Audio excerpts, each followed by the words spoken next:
في هذا السوق الكوري تكتشف مجموعة من المأكولات الشعبية، بينما يجذب طبق سان ناكجي الانتباه، حيث يتجمع الناس حوله ليتذوقوا هذه التجربة المثيرة.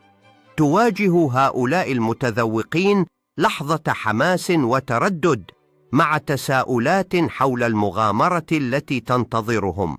في كوريا الجنوبية في أكلة اسمها سان ناكجي، هي ببساطة أخطبوط بيتقطع قطع صغيرة ويتقدم لسه بيتحرك. الأرجل بتفضل تتحرك على الطبق بسبب النهايات العصبية، والناس بتاكلها وهي لسه بتتحرك حرفياً. المشكلة مش الطعم، الخطر الحقيقي إن الأرجل ممكن تلتف جوه فمك أو في الحلق، وسجلت حالات اختناق بسببها.